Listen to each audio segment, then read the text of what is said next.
Hey, everybody. Welcome back to Passions Podcast, the podcast where we talk about the soap opera passions. I am your host for this week, LeTara. And I'm by myself again this week, but next week you will see someone else with me. I got a new host coming in next week, and the week after that, and the week after that, and the week after that. So we will be done with these solo dolo missions very soon. Hopefully y'all don't hate it too much, but I didn't want to fall behind, and I wanted to keep putting the show out. So, and like I said before, I'm still kind of dealing with some issues with my back, and so I'm just having to do the podcast in pieces. um I will say, it is getting better. I noticed that the area affected is getting smaller. So, and I've been doing a lot of physical therapy. So I think I'm going to be okay. All right. Now, with that, we're going to get started with the show. This week, I watched episodes 621 through 625. And honestly, like, there was a lot that happened, but a lot of it was really like sad and like hard to watch. I wasn't the biggest fan of these episodes. Like, we're doing a lot of abortion talk. So, like, trigger warning for anybody who that subject matter might be a little bit tough for you to listen to or hear about. Just know that, and I'll tell you when we get to it, because we're going to do it at the end of the show.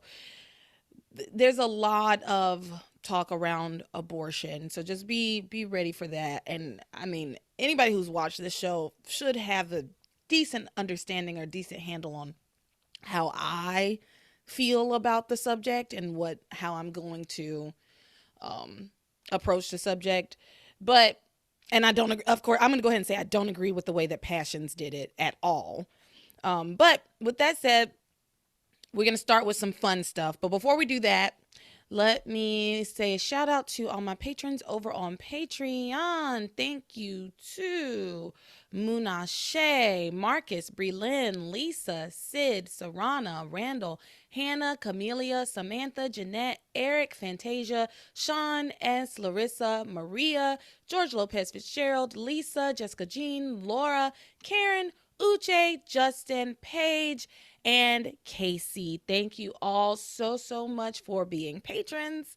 And remember, if anybody who is not a patron yet would like to become one, just go over to patreon.com/passionspodcast and sign up for whatever tier you find most agreeable. We will be having watch parties again this month, and game night. I had to postpone it, but I'm going to have game night this month sometime. So be on the lookout for those announcements. All right, with that done, business out of the way, it's time for us to start the show.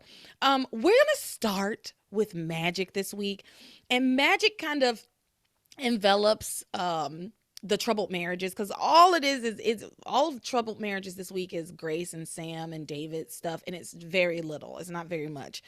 And the magic stuff is like the most fun stuff that happens this week, and every other storyline just gets like more progressively less fun. I'm going to say that. Progressively less fun. So we're going to start with magic. Now, everybody is over at the Bennett home painting this house, okay? The inside, painting the walls. Meanwhile, Kay is over at Tabitha's house casting spells, honey. She's like, I'm not gonna wait around. Fuck this painting. Fuck this house. I gotta make sure that Charity and Miguel break up. And so she goes over to Tabitha's house, goes up into the attic, and starts going through that spell book again, trying to find a spell. Remember, she got to the end of the book or the spell book, and there were no more spells, and then the book started to write a new spell for her. And so she cast that spell, and fog started coming out of the book. And that's where we ended last week. Well, now we're going to see what the fog does.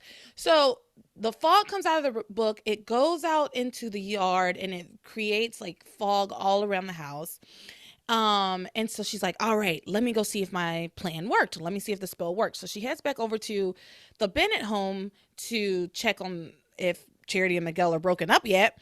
And the spell is working, but it has missed its mark. Her mark was obviously Charity and Miguel, but it seems that it is really affecting Grace, really more Grace than anybody else.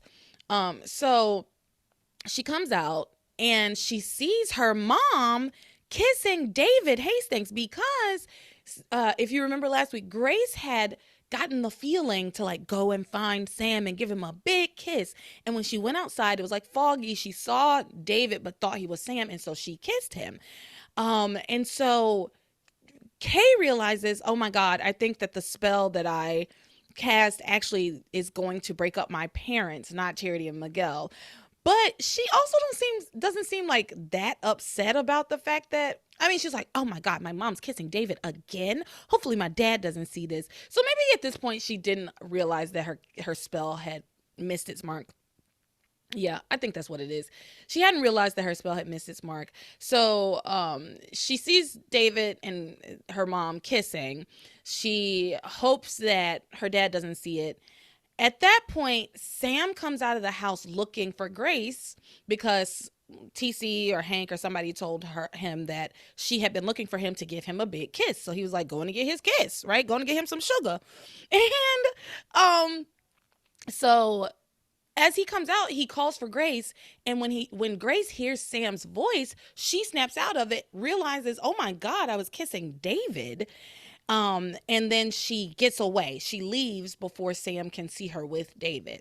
So this is where we kind of cut to the troubled marriages stuff, and we're just going to do it really quickly. Okay. So Grace gets far enough away from David that Sam won't be like suspicious that they kissed, I guess. Like she doesn't go too far, but she removes herself from David. And just then Sam comes in. He kisses Grace, saying, I heard you were looking for me, kisses her in front of David. And then Eve shows up to the house to help paint. Grace and Sam come back in, no trouble in their marriage. Well, trouble in their marriage, but, but Sam is none the wiser about Grace's kiss with David. Grace comes in. She notices that Eve is upset. Not Julian. TC thinks that Eve was just upset because she had been at the Crane Mansion, and just like being in Julian's presence would make anybody upset.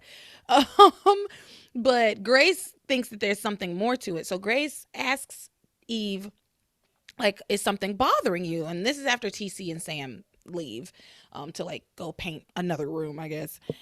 Grace asks Eve, is something bothering you, Eve? I can tell that there's something wrong. And Eve says, it's just so hard watching a couple be torn apart by outside forces. To which Grace responds, so you saw me kissing David? Which is a shock to Eve, because no, she didn't see you kissing David. She was talking about Teresa, and Julian and Ethan and all the things that are going on over there. But Eve is shocked to hear that Grace has kissed David. And Grace tells Eve that she didn't mean to kiss David. Like, she felt like something made her believe that David was Sam. Like, she truly thought that David was Sam. And then, so she says, I didn't mean to so she says, I didn't mean to kiss David. I thought I was kissing Sam. Later on, David tells Grace that she should tell Sam about their kiss. He's like, if your marriage is as open and honest as you say it is, then you should have no problem telling Sam about our kiss, that you and I kissed each other, especially if it doesn't mean anything. And he keeps badgering her until she finally says, you know what? You're right. I'm going to go tell him right now. So she walks over to find Sam. But she's interrupted by Father Lonigan showing up. So like Father Lonigan shows up, and we're going to get back into that because that comes up soon in the magic part, but I just want to finish this out. She's interrupted by the Father Lonigan stuff. And at one point, Charity tells Grace that she had a premonition or a vision or a feeling, I don't know what to call them anymore, that Grace and Sam would be broken up by David, but that's not new news. I don't know why this made Grace second guess herself about telling Sam the truth, but it did. So she decided he doesn't need to know. The kiss didn't mean anything. I'm not going to tell him. Well, David badgers her again about the fact that she didn't tell Sam the truth. And he tells her, "You didn't tell him that you kissed me because you still love me." And that's really all that happened with Troubled Marriages this week. So back to our girl, Kay, casting spells. So Kay goes back over to the Bennett home to check on her spell. She realizes Charity and Miguel are still together, closer than ever. Not to mention, I saw my mom kissing David, so I think maybe my spell missed the mark. It hit my parents instead of the people I wanted to really actually break up. And so she decides to go back and try again. But this time she gets the spell book, she brings it back to the house, sits on the stairs and looks through the book. And as soon as she brings that book inside, Charity, of course, is like, evil. Evil is in the house. There's evil in the house. And she's very concerned and worried, right, about the evil. Kay then casts that exact same spell again. And this time, I think it kind of worked. It seems like it kind of worked. So Kay casts the spell again in the house, and then this is when Father Lonigan shows up, and it turns out that Charity had called him to come and bless the house and try to destroy whatever evil is trying to creep in. She says she's feeling evil. She sensed evil in the house, and she just wants to make sure that they can get rid of it, nip it in the bud, basically. And so Father Lonigan says, yes, since your old house was taken over by evil and destroyed, we cannot be too careful. I will bless every room, and if evil is starting to enter this house, I will destroy it. Well, so this is the point when Grace talks to Charity and asks her what's making her feel like evil is coming into the house. What is she feeling? What is she seeing? And Charity says to her, well, I have a general feeling of evil, but I also had a feeling that Miguel and I are being torn apart. And then I also had a feeling that you, Aunt Grace, and Sam were going to be torn apart by David. That is what causes Grace to second guess her decision to tell Sam about kissing David. Okay. Anyway, Kay goes to the kitchen to find Miguel, and she finds him. She does. Okay. She finds him in the kitchen. He looks at her and says, Kay, I really want to give you something, but I don't know if it's right. I don't know if I should give this to you. And Kay's like, just do it. What do you want to give me? And then he gives her a big old whopping kiss on the lips. Open mouth. They kiss open mouth for a while. And it is at this point that Father Lonigan starts blessing the house with holy water, throwing it everywhere, doing his blessings. At one point, Kay had hid the evil book of spells like under something, but I guess it got like it was like under a tarp, but I think the tarp kind of got moved or something. I'm not sure. Either way, holy water hits the book starts to kind of like sizzle and burn and smoke. Tabitha very quickly gets a towel and like dries it off to try to save the book. She also gets hit with holy water. Reese accuses her of being a witch. This was all very confusing and weird, and you will hear why in a second. Reese accuses her of being a witch during the whole holy water thing because she got hit with holy water and it burned her. But Hank looks at the burn and he's like, oh my goodness, this wasn't holy water. This was turpentine. She was burned, but she was burned by turpentine. Then Charity, this is why I was confused. Charity goes to find Miguel. Remember the last time we saw Miguel, he was making out heavy with Kay. Charity goes to find Miguel. She walks like in the back way to the kitchen and finds Miguel. And Miguel says, shh, be quiet. Look at those two. They're really like getting along. And they are looking at Kay making out with Reese. But Reese was just in the living room. We are meant to believe that the holy water that hit the book made the spell go haywire and like all the things were changed around and she wasn't really kissing Miguel. Fine, I guess. Fine.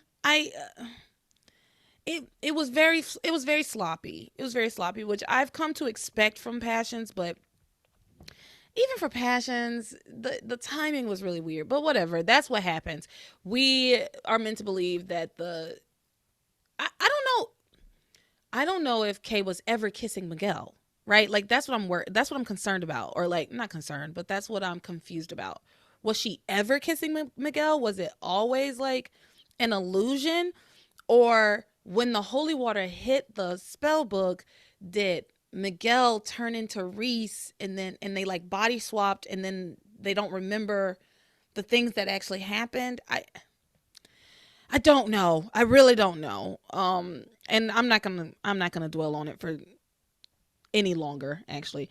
So moving on. Kay goes to find that evil spells book again, and she's holding it. Father Lonigan finds her, comes over to her and says, "Okay, I know you would never turn to evil again. You must be so relieved to have your soul back." And she says, "Don't worry, Father. Those days are definitely behind me." Kay is like, and we're gonna see it. She has really almost fully turned to the dark side, because now she's like, she didn't have any qualms about lying to Father Lonigan. Like, she did it very quickly. She never had any. She never second guessed if she was gonna be honest or truthful with him. She just simply let the lie roll off her tongue. "Oh, yes, don't worry, Father. Those days are definitely behind me." And then he blesses Kay at that point. And at that point, Kay does start to have a few little second thoughts. And Tabitha decides to swoop in and kind of clear those second thoughts away. So Tabitha comes in, gives her some dark side words of encouragement, basically saying, if you do bad things for a good reason, then it's not so bad, is it? You have your reasons, and the final result will be good. So why not do what you need to do? She really tells her, do whatever it takes to get Miguel. I regret not doing everything it took to get the guy that I wanted. You don't want to end up like me. So of course Tabitha, I'm not sorry. Of course Kay takes those words to heart. All she needs is a little validation, right, in what she's doing. And that's what Tabitha provides for her. Because nobody else will ever validate Kay in this, but Tabitha does that for her, and all she needs is a little bit of validation to feel like she's correct and right in what she's feeling and what she's doing. So now all of the kids go ice skating. They go out to the park to go ice skating, and then they decide to play hide and seek, I guess with their ice skates on. Whatever, they decide to play hide and seek. Timmy and Tabitha show up, of course, to watch and talk about what's going on. And this was cute. Sad, but cute. Timmy is watching the kids ice skating, having fun, and he says, "Man, I wish I could be a normal kid and grow up and have friends." And it was really sweet because Timmy, we all know that Timmy is good. And Timmy just wants to be a normal kid, just like the others, and be able to play with them and talk and joke and be real, And Tabitha doesn't really take him very seriously. Like, she doesn't really take his feelings into account at all. She's just like, "What? Is my company not good enough for you?" And he's like, "No, no, no. Timmy loves Princess, but I just wish that sometimes, I could be a normal kid." It's fair enough. Tabitha leaves to go and get some skates for her. Tabitha leaves to go get some skates, and Father Lonigan shows up. This week was heavy on the Father Lonigan. We haven't seen him in forever, but here he is back in action. Back in the habit. I guess that's for nuns, but still, I think it kind of works. Anyway, father act instead of sister act. Yeah, that doesn't work, does it? No, it doesn't. Cut that out, Tara. That's stupid. Okay, so Father Lonigan comes across Timmy, puts his hand on his shoulder, And he says, I recognize you. I recognize your voice. You're the creature who helped rescue Charity and Miguel from the demons. So I know that there is goodness in you. And he says, I sense that you have a broken heart. I sense some sadness in you. And Father Lonigan asks him, do you have any dreams? Is there something that you want to come true?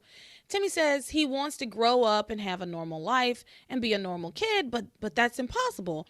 And then Father Lonigan says nothing is impossible, and he invites Timmy to come to church with him. Timmy does not take him up on the offer. One, because Tabitha has made her way back, sees Father Lonigan, and of course Tabitha wants to avoid him like the absolute plague, right? So she sees them having this conversation. Timmy sees that Tabitha's there, so Timmy is not, he's like, I'm not going to betray my princess, basically. And so Timmy does not take him up on the offer to go to church. And Father Lonigan says, there's always the invitation is open, basically. And he leaves. Meanwhile, and when Tabitha comes back over to talk to Timmy, she's like, what? Was he trying to recruit you to his side? Were you about to abandon me? And Timmy's like, no, he just said he sees good in Timmy. They're regular back and forth. But anyway, Kay, she's got that spell book. She brought it with her. She's looking for another spell in the book, but she can't find one. And she decides, you know what? I can make up a spell. Let me make up a spell. Let me try it. She says, shooting stars and moonbeams, show me the way, give me a sign, and don't delay. And it is at this point that a red lightning bolt strikes that book right in her hands. It's a bright red lightning bolt, and it strikes the book. Then the book asks her, is this what you really want? Do you really want to go through with this? Because if you do, there's no going back once it's activated. Once it's activated. Said there's no going back once it's activated. That's what the book is saying to her. It tells her, be extremely careful. Read the spell and be prepared. Tells her to be prepared for what comes next. And it opens itself up, and there's a new spell. She reads the spell, and the spell is, bad cousin, good cousin, naughty and nice. Let the former prevail, let the latter turn to ice. And then Kay gets enveloped in this bright red aura, and she starts to go into some sort of trance, okay? And then blood just starts to pour from her head. Like she had on a beanie, like a little, do y'all say toboggan? Let me know in the comments. Where I grew up in the South, we say toboggan for like the hat that you put on, like the nice thick warm hat that you pull over your head.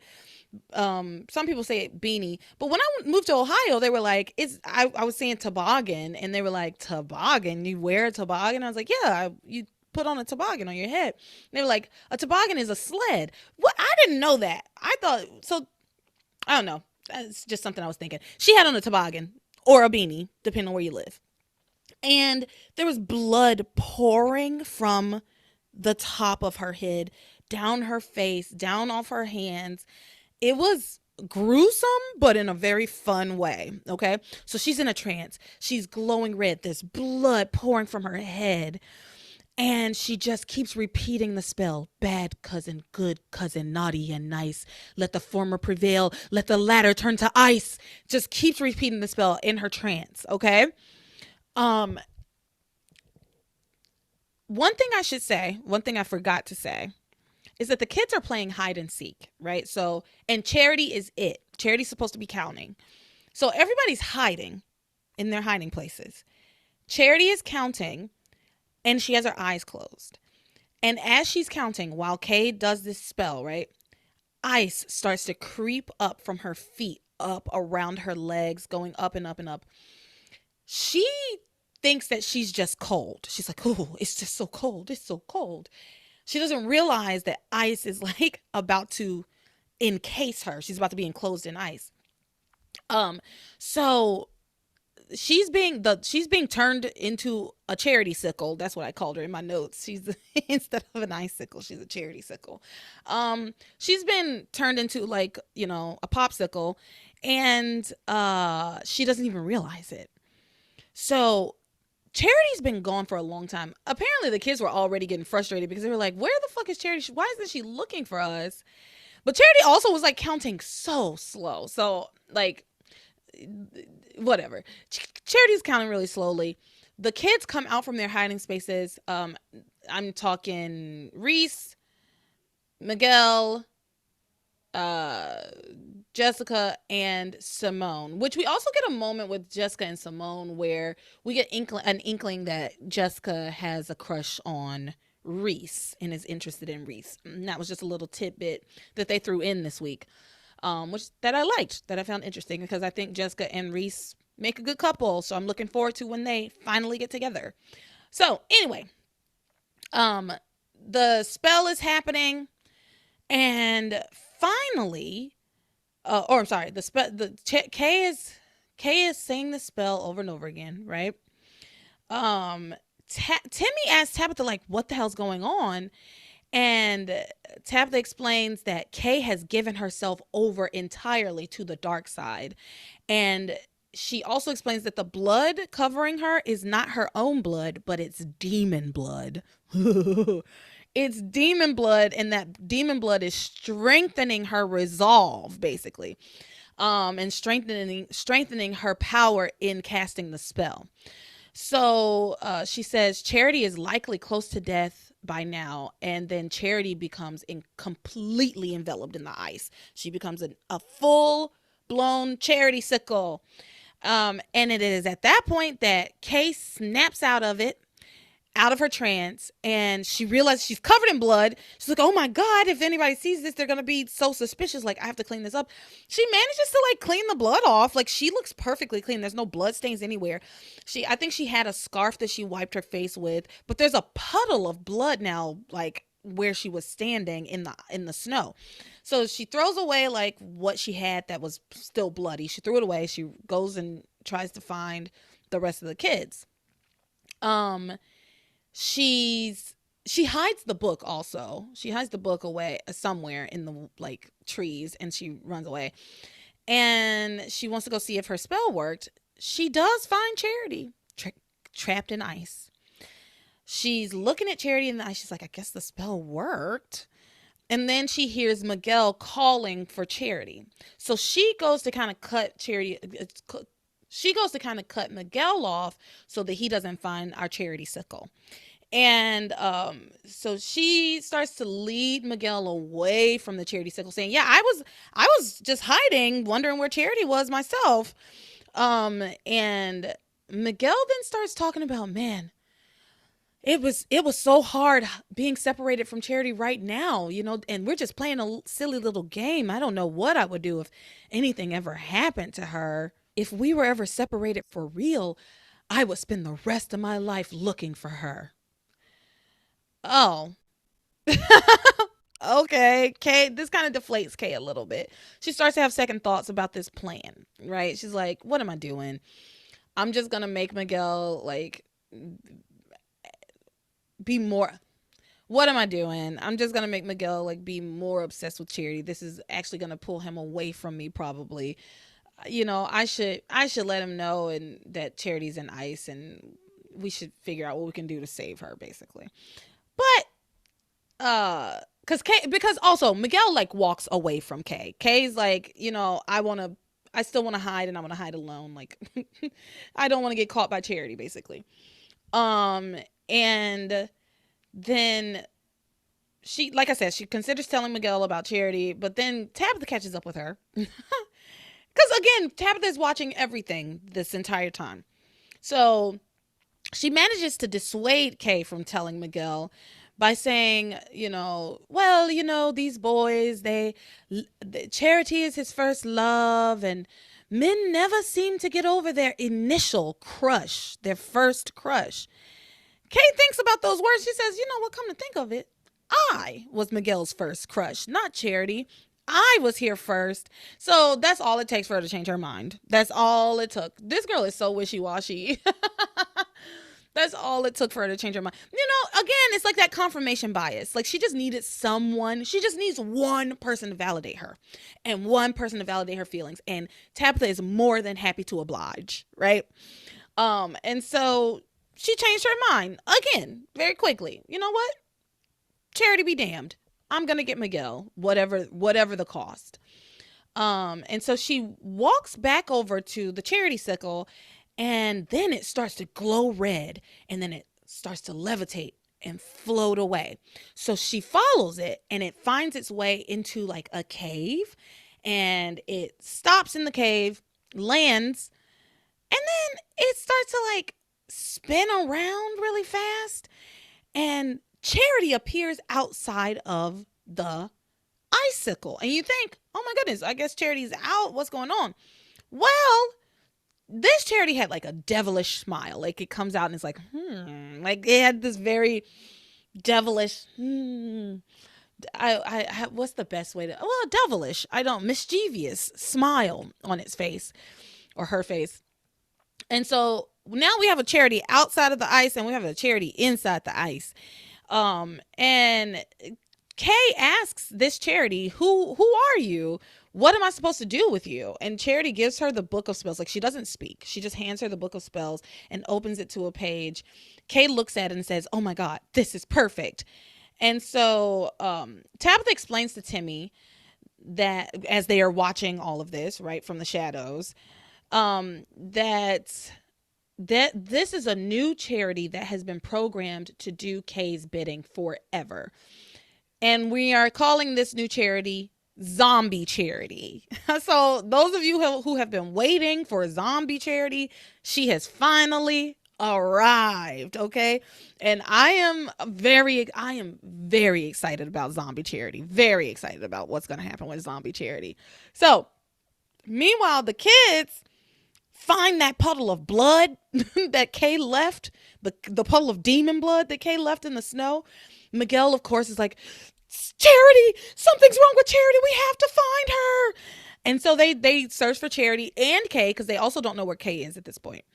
And Zombie Charity and Kay reunite with the rest of the group. And they explain, like, we were so worried about you. And Charity's like, I have one thing to say. Tag, gotcha. Tag, gotcha. And so all the kids are like, oh, she really was, because they had this idea that maybe nothing was wrong with Charity because she was it. Maybe she decided to wait a really, really long time to make them come looking for her, and then she would tag them. So that's what she kind of does. And it really, causes all the other kids to feel like, okay, this is Charity. They are none the wiser, right? So that's basically it for this week for magic. I'm very excited to see where we go with Zombie Charity. Should be a lot of fun. Should be a lot of mischief. I'm looking forward to. I don't remember this story. I'm gonna be honest with y'all. I did not remember this storyline at all. I've said since the beginning of this podcast that back in the day when I used to watch this show, the only storyline I really cared about that much was Teresa and Ethan and Gwen. Like, I barely remember these other storylines, especially this one about these kids. Like, I did not give a fuck about these kids at all. So I don't really remember what happens with Zombie Charity, but hopefully Kay is going to take my advice 20 years later. Hopefully Kay is going to take my advice and have Zombie Charity just be kind of fucking awful so that Miguel wants to break up with her, but we'll see. We'll see. All right. I had to stand up because my side started to hurt real bad. So anyway, we're going to move on now to Sheridan and Luis. Like I said, the storylines this week just get progressively sadder. Less fun. Not necessarily like sad, but like less fun for sure. Like it wasn't a super fun week. There wasn't a lot of like jokes. There wasn't a lot of like levity. really, the main amount of levity we got this week was like Tabitha and Timmy. And even that was kind of sad because Timmy longs to be a real boy, you know? It was sad. Anyway, Sheridan and Luis, we start out, and again, y'all already know I don't love this storyline. I'm not the biggest fan of what's going on with them right now. This week was no exception. So, but yet I still have like so many notes. I don't know. I can't explain it. I can't explain myself. Okay. Sheridan and Luis. We start out with like a lot of heavy-handed talking about stars and following that special star home, following the star home to the people who love you. I don't care to like delve into this at all. I don't care. So moving on. Diana starts like they're out on Diana and Brian are out on their practice sail to make sure that Diana is mentally strong enough to be out in the middle of the ocean on a boat so that she can sail back to Harmony. So they're out on the boat in the middle of the night.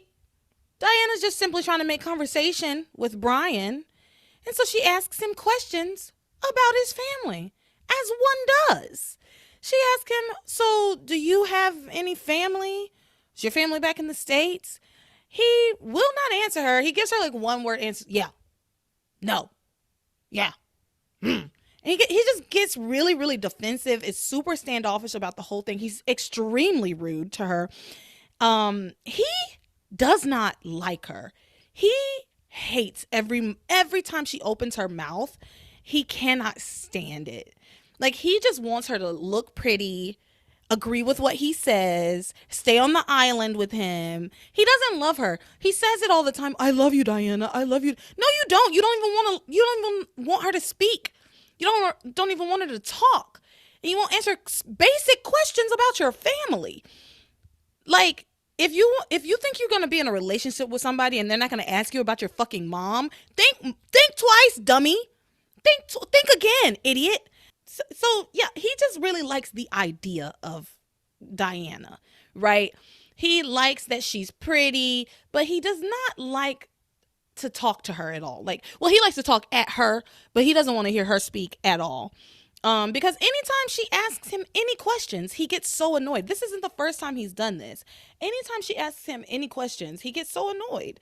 And she's just bringing up wanting to know things about, like, she'll be talking about wanting to know things about herself, and he'll get upset and annoyed, right? Like, you just want to get off the island. You're never going to find out there's nobody looking for you, Diana. Like, leave. Oh my God, I don't like this man at all. I don't like him at all. So anyway, he gets annoyed anytime she's asking him any questions about him or herself, basically. And so he does not like her. Anyway, she asks him why he left his family, right? Because let me say this. He's getting more and more frustrated with her, but she doesn't really care. Like, she's pushing a little bit, which fine. I agree with. I fully agree with. You know why? Because Sheridan, or Diana, doesn't know anything about herself, her family, her past. You want to be a part of her future. She wants to know about you. She doesn't know anything about anybody else in her life, right? She wants to know about you. What was your life like? What kind of person are you? You're saying you love her, so clearly you want to be in a relationship with her.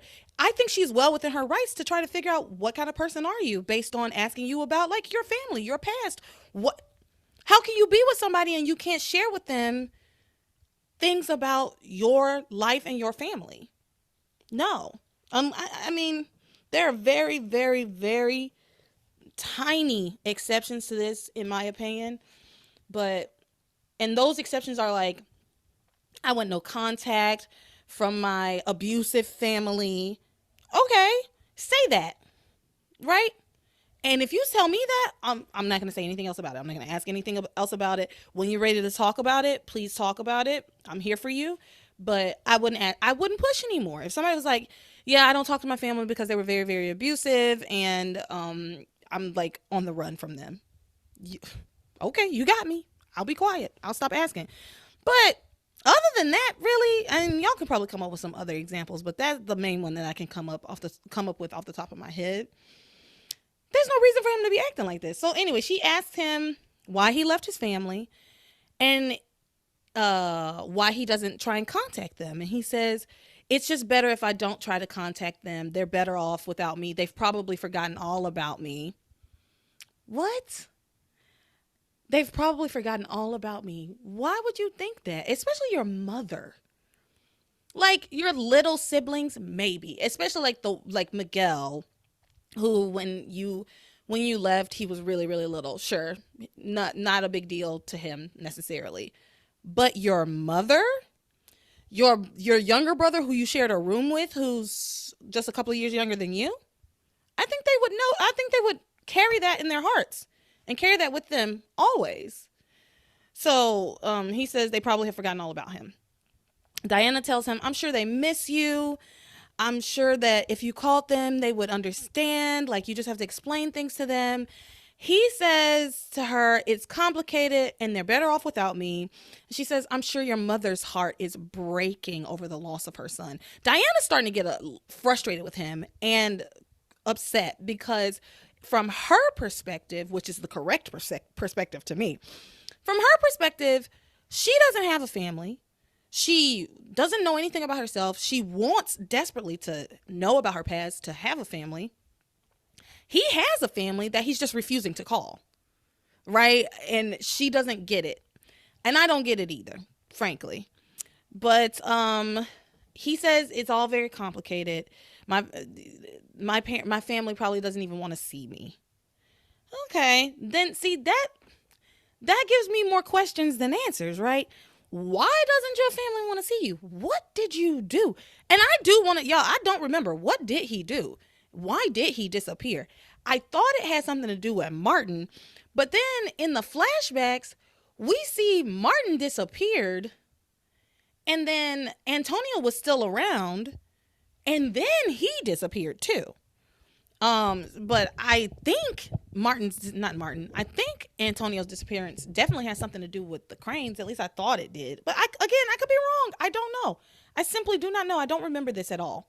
So in the course of this conversation, Sheridan kind of deduces that Brian is thinking about his family and having these feelings about his family because they're sailing to Harmony soon, and she deduces that his family has something to do with Harmony. But then it's like she gets it right, and then she throws that all out the window. Like, she's like, you're feeling this way because we're sailing to Harmony. Your family has something to do with Harmony because it's in the U.S. and your family's in the U.S. somewhere. Oh. Okay. Okay. So he kind of starts to stonewall her at this point. Like, she's still kind of trying to ask him questions, but he's answering none of her questions. He's not doing it. At first, he was at least giving her like yes and no. Now it's silence. Nothing. You get nothing. Mwah. No answers. You get nothing from me today, honey. So he's giving her nothing. And Sheridan, in the silence, starts to sing this Spanish song, which I wish I had Eric with me this week, which I miss you, Eric. Please come back. I'll call you. I'm going to call you today. I miss you so much. But anyway, this would have been a good time because Eric would have been able to tell me what the lyrics of this song were. He would have been able to sing the song. Let's just say that. I was not about to sit here and write down the Spanish lyrics. I wasn't going to do it. So anyway, she starts to sing a Spanish song, and Brian gets a memory of his mother singing this exact same song, and when he was a little boy. And he asks her, hey, how do you know this song? And she says, I don't know. Like, yeah, how does she doesn't know, Brian. She doesn't know anything. She has amnesia, remember? She's like, I don't know. Maybe I must have heard it on the radio or something at some point. And then she says, I don't even know what this song means. And Brian tells her that it's an old Spanish song about losing the one you love, and that it says, true love never dies. And even if you move on, the one you once loved stays in your heart forever. Lovely, lovely song, lovely sentiment. She then asks him how he knows the song, and he just avoids the question altogether, right? And then she says, that's like you and your family. Your family is still waiting for you, just like the song says. They hold you in their heart forever. Remember me, though I have to travel far. Remember me. Each time you hear a sad guitar, know that I'm within the will be. I don't remember the words. Until I'm in your... or whatever. I don't remember how the song goes. But anyway, it was very Remember Me, if y'all seen Coco. Remember Me always makes me sob. Have y'all seen Coco? Coco always makes me sob. If I want to cry, if I'm like, I'm in the mood for a good cry, I'm going to watch Coco, period. And it's going to take me there. Oh, I'm tearing up thinking about it right now. Remember me. Oh, so good. Anyway, basically they do a Coco moment where she says, your family still holds you in their heart. So you should call them. I'm sure they would be thrilled to hear from you. Even if they're mad at you, they will be glad to know that you're alive and well and okay, right? And so he says that he has everything he needs. He doesn't need his family. And here's my thing. The point that Diana is trying to make, I think, mostly, is not as much about Brian as it is about his family who misses him, right? But he, of course, makes it about himself. He's like, I don't need my family. I don't need them. I've got everything I need with you and Liz and the island and the open ocean. I don't need my family. Yeah, but what Diana was trying to say to you is that what about your mother? Do you ever think about how she feels? Not knowing if her son is dead or alive, if her son is okay. You just up and disappeared. Think of Pilar. Give some thought to your mother, the woman mama who bore me. I'm having a moment today. Give a little thought to your mama, okay? To your mama. She says, you're lying. Because even though you're pretending to be cold and saying that you don't care, I know that you are a deeply kind and caring person. You pulled me out of the sea. You brought me back to life. So I know that you are actually a very kind and caring person. And even though you say you don't care, I think you should call your family. And he says, it's just been too long. So now it's been too long. He's got every excuse in the book. It's been too long. Meanwhile, in Harmony, Luis is having memories and thinking about his brother Antonio helping him out with his homework, and how Antonio told him that he would always be there for him to help him out. And then after that memory, in the present, Luis looks to the windowsill where Pilar has a candle lit for Martin and for Antonio, and he blows out Antonio's candle. He blows out Antonio's candle, which he does often, and I don't like. I don't care for it, because that's your mom's thing. That it helps her. So whatever helps her, let her have her thing. That's not for you. Just ignore it, right? But he blows out the candle. And he tells his mom, he abandoned us. I'm just not as forgiving as you are, mama. She says he abandoned us. He says he abandoned us when we needed him the most. And Pilar says he must have had his reasons. He must have had his reasons. She refuses to believe that her son won't come back one day. She knows he'll come back one day. And she believes that not only will he come back, Martin will come back too. God will send, if she's a faithful woman, lights her candle over and over again, eventually God will hear her prayer and bring her son and her husband home. Luis apologizes to his mom because he was being kind of nasty. He blew out the candle, and it's really not his place. So he apologizes, which I appreciate it. Because he needed to. And then there's a knock at the door. Knock, knock, knock. He opens the door. It's priority mail. He gets a package. He opens it up. It's from Sheridan. It is a letter from Sheridan. He's thrilled. He's like, oh my God, I knew she was alive. I knew it. This proves it. He opens the letter, and it's a letter from Sheridan that she wrote in case of her death. So it starts out, if you're reading this, then I'm gone. I'm sorry that to say that I'm gone. I hope you never have to read this, but if you do, it means I'm gone.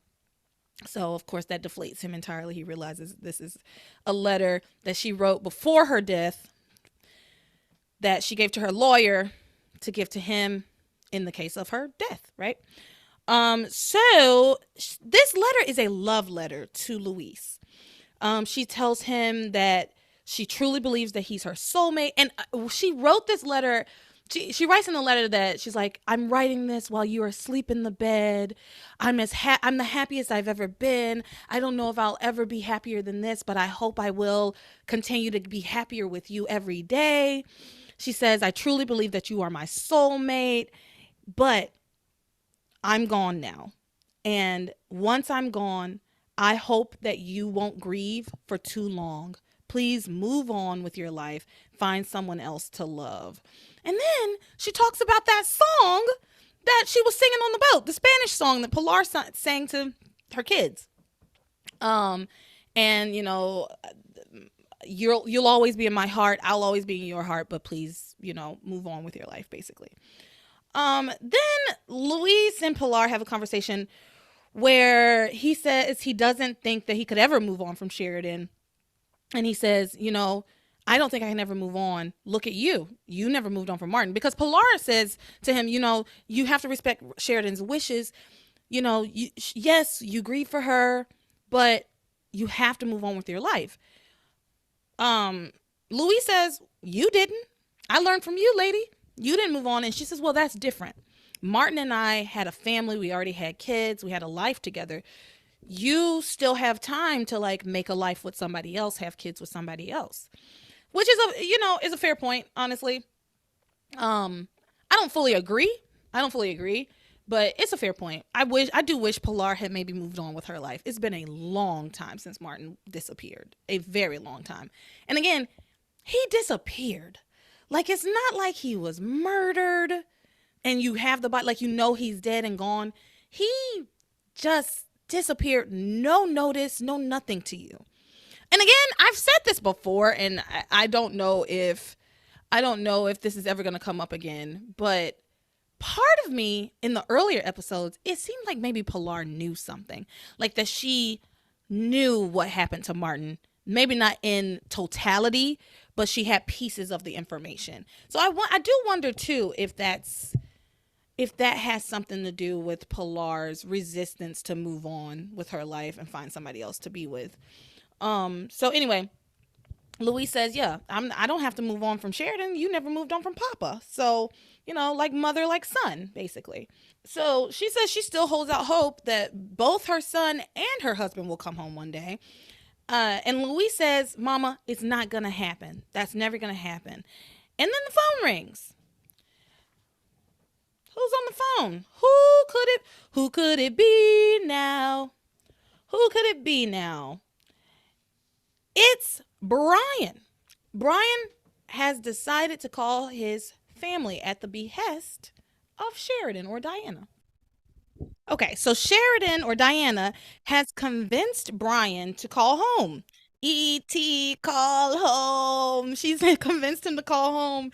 Pilar picks up. He says, hey, Mama, is that you? But Pilar does not hear him because she answered the phone and she held it to her chest so that she could continue talking to Louise. And she says to Louise, please don't go. I want to finish our conversation. I won't be on the phone for long. Just wait a moment, right? And Brian is overhearing the conversation between Louise and Pilar. Pilar says to Louise, you must try to forgive your brother. If you continue to hold this grudge, it will just be a weight on you.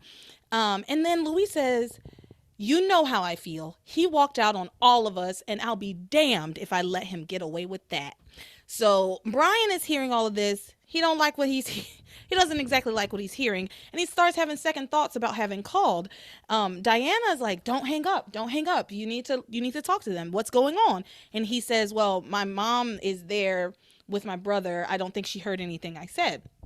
Pilar finally picks up and answers the phone, and she's shocked to hear her son Antonio's voice, and she faints because he says, Mama, it's me, Antonio. Well, he says, Mama, it's me, your son.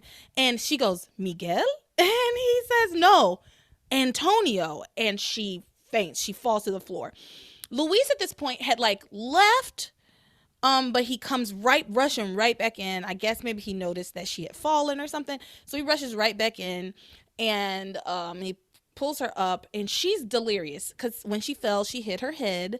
And so she's a little bit delirious, and she's going, I heard someone on the phone. I heard Antonio's voice is what she keeps saying. And he says, no, you just think that because we were just talking about him, but no, there's no way you heard Antonio's voice. This irritated me. This really irritated me. It's like, yeah, we were just talking about Antonio, but if your mom clearly had the shock of her life, she fell to the floor, wouldn't you think that there's something to that? But he's like, no, what are you talking about, Mama? Antonio, it couldn't be. Yes, it could be. Y'all have already established that he just disappeared. He's not dead. And that Pilar believes that one day he'll call or he'll come by. He'll just stop by. But anyway, meanwhile, Antonio's on the phone because Pilar has dropped it. He's like, Mama, are you there? Mama. Pilar's reeling from this information. She's again hit her head. Luis brings a warm compress. He's like wiping away her like sweat, I guess. I don't know, just trying to make her feel better. And he's just patting her down with like this cloth. Meanwhile, Brian is still on the phone listening to their conversation, and he hears Luis telling Pilar, and Mama, Antonio is not coming home. He will never come home. We've waited so many years for him. How many Christmases have we sat around hoping that he would come through the door? How many Thanksgivings have we sat around waiting for him to call home? He's done nothing but hurt our family, and he's not worth it. Yeah, he's not worth all the hurt that he's caused, is what Luis says and what Brian overhears him saying. Pilar finally says to Luis, no, Antonio is on the phone. Find the phone. Where's the phone? So then Luis grabs the phone, expecting to hear Antonio's voice or a man's voice, but instead he hears Sheridan's voice because Sheridan has taken the phone from Brian and says, hello, is someone there? And Luis, of course, is shocked by Sheridan's voice. It's like, oh my God, I heard a voice. It's like a ghost. Yeah, that's what it is. That's what he said. I heard a ghost. And instead of saying, I heard Sheridan's voice on the phone, and instead of staying on the phone with Sheridan, like, Sheridan, is that you? No, he doesn't do that at all. He pulls the phone away. He looks at his mama. He's in shock and awe. He's like, I heard a ghost on the phone. And Pilar's like, yeah, Antonio. You heard your brother Antonio's voice, right? He's like, no, Sheridan. And then Luis and Pilar argue about who is on the phone. They go back and forth about who's on the phone instead of talking to the person on the phone. So Luis and Pilar argue about who's on the phone, right? Meanwhile, on the boat, Antonio is trying to get Sheridan to hang up the phone. So then these two people are arguing about the phone call itself. Antonio's trying to get Sheridan to hang up the phone. Sheridan refuses. She's like, no, I won't. If you won't talk to them, then I will. Then Antonio grabs the phone from her and hangs it up. And Luis finally goes back to listening on the phone. Like, he goes back to the phone after arguing with Pilar over and over again about, no, it's Sheridan. No, it's Antonio. No, it's Sheridan. No, it's Antonio. He finally says, like, I'm going to prove it to you. And he says, hello, Sheridan, it's me, Luis. I knew you were alive. I love you. Da, da, da. But he's devastated because when he starts to speak, he realizes there's nobody there. And so he is deflated because he thought Sheridan was on the phone. Nobody's on the phone anymore. Antonio then tells Sheridan, like, you need to just back off. This is my family, not yours. I've caused my family enough pain and I don't want to cause them any more. Okay. Okay. I've caused my family enough pain. I don't want to cause them any more. So, but you already called them and your mama heard you say it's me, Antonio. So now you've already like created this situation, right? That really bothered me when he was like, I don't want to cause them any more pain. Then you never should have called. You should have stuck to your guns. You shouldn't have listened to Sheridan. You should have told her, listen, no, I'm not doing it. Please stop. Put your foot down about it.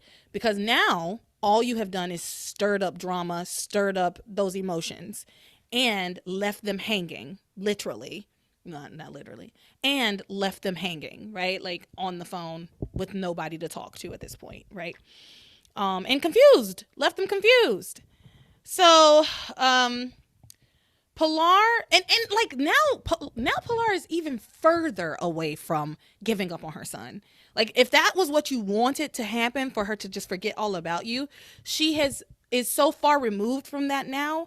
Like maybe in a few years, maybe she could have gotten there. But now it's just like starting all over again. She's like, no, I heard from my son. He's going to be back. He finally called me, and that's all I need to know that, one, he's still alive, and two, that he's going to come back eventually. So anyway, Antonio and Sheridan kind of argue a little bit. And in harmony, police, and in harmony, police. Pilar and Luis make police. I didn't even think about that. Anyway, Pilar and Luis go back and forth. They start arguing again about who was on the phone, Sheridan or Antonio. Neither of which believe the other. Like, they don't believe each other. Pilar doesn't believe that Sheridan was on the phone because Pilar believes that Sheridan is dead. Luis doesn't think that Antonio was on the phone because Luis, while he doesn't think that Antonio is dead, I guess he thinks he wouldn't have the nerve to call home. Like, he's abandoned us. He doesn't want to see us anymore, basically.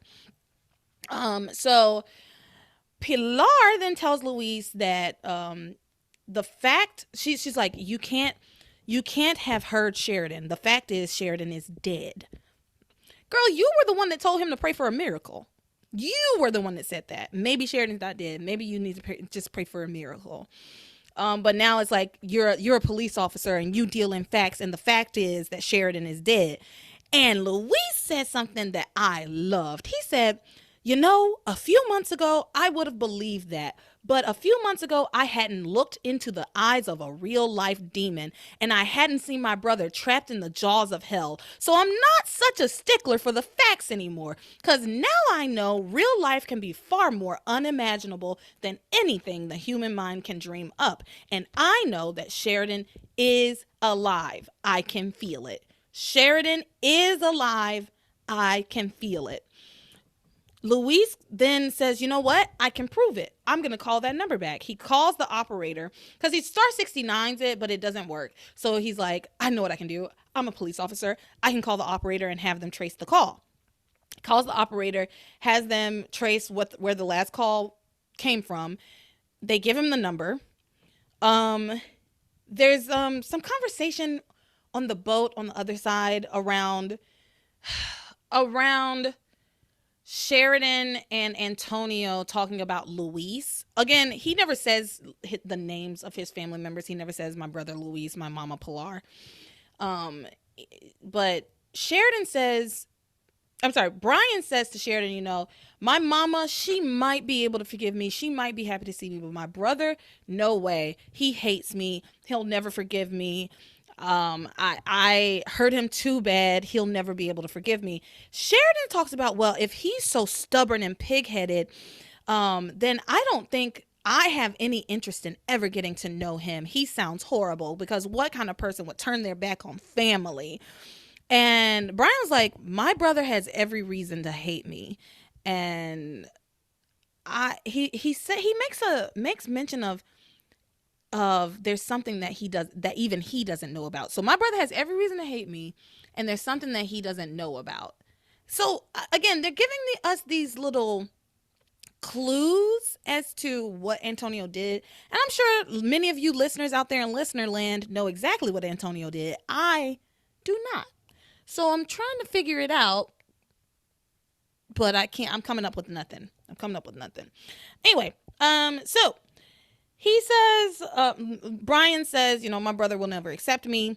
Sheridan, I mean, the whole Sheridan saying she never wants to meet Antonio's brother, and like he sounds pig-headed and stubborn and all of this. It's just hearkening back to our original Sheridan when she met Luis and how much she like hated how stubborn and pig-headed he was, I guess. And also just like kind of tongue-in-cheek about the fact that, girl, if you saw Luis, you would absolutely love him. If you met him, you would be over the moon for this man because that's your man. You loved him. So anyway, moving on. Luis gets the number.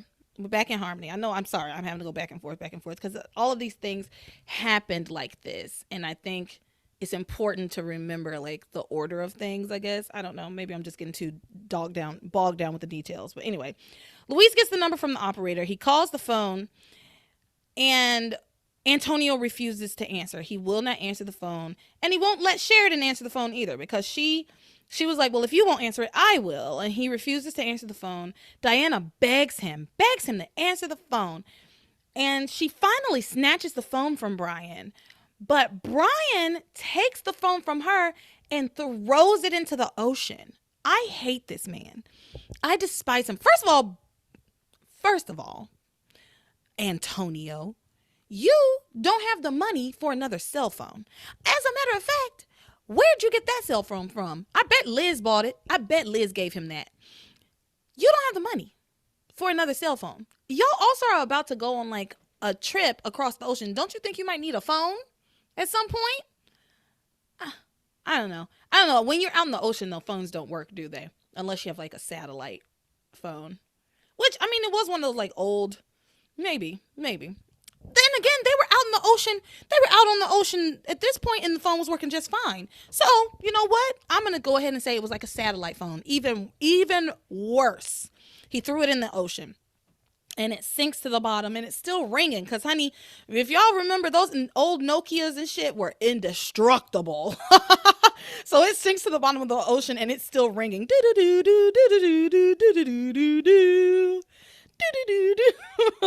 I don't think that was the ringtone, but it was still like going. Anyway, Luis doesn't understand why she's not answering the phone. Why isn't she answering the phone? But it's because Brian, his piece of shit brother, had thrown it into the ocean. Brian says to Sheridan, because she's very upset that he's thrown the phone overboard, I know what I did to my brother, and he has every right to hate me. Then Diana gets a feeling that something special is going to happen very soon. I don't know. I don't care about these stupid ass feelings. Oh, something's coming for me. Something special. I just got the feeling, the oddest feeling that something good is going to happen. Okay. Whatever, y'all. Please show me the something good. Show me something good. Please show it to me. Don't stop giving me these like, I have a feeling. I got a feeling. Ooh, I'm really on a roll. All right. So anyway, later, Sheridan asked Brian why he called himself Antonio, and Brian explains that he was named after both of his grandfathers, Brian and Antonio. And so his mama always called him Antonio after her father. So they go back to the hotel. Sheridan then lights a candle, and it reminds Antonio of Pilar lighting a candle for Martin. This is where that comes up, where I said that they showed a flashback of Antonio being with Pilar after Martin had been gone. And it seemed like Martin had been gone for a while. So again, they said that Antonio disappeared around the same time as Martin. And maybe when we say around the same time, it was like within the same year. So you know what, I'm gonna give it to him. Anyway, he lights the candle. He remembers Pilar lighting a candle for Martin.